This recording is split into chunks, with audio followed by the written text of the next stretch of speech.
It's the apocalypse, Pete! Yelled Jacob as an explosion lit the skies. Downtown, which was close to Jacob, was suddenly and violently filled with screams and bright explosions. Already having flashbacks to World War II, Jacob began to panic even more when he saw people shambling about, going to and from the location of the explosions. Pete, his loyal old dog, growled feebly at the people passing by. They appeared to be walking corpses, and this became clear to Jacob after another bright explosion lit the area enough for his old eyes to see clear enough.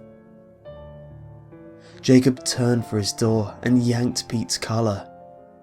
The old hound went tumbling in with Jacob as he slammed the door shut and went about setting the various locks in his house.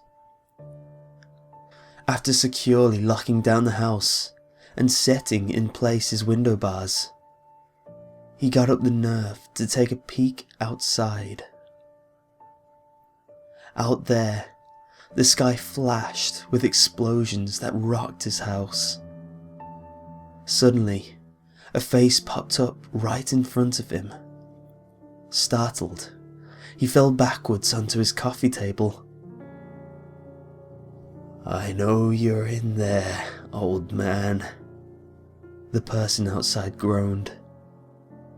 From the lighting inside his house, he could see burn marks and missing flesh on the person's face. Shouting wildly, he hit the lights and ran to his bedroom, which was upstairs. Pete was right behind him. The man outside banged on his door. "Come out and join the party," he groaned in a dead voice. After a few breathless minutes, the banging stopped, and Jacob figured the man would bring a whole horde of his undead friends back to get him. He reached into his dresser drawer and moved away his socks, retrieving a pistol. "They've been saying the zombie apocalypse was coming, old Pete. I read it on them sites. Now it's true. I'm sorry, old boy,"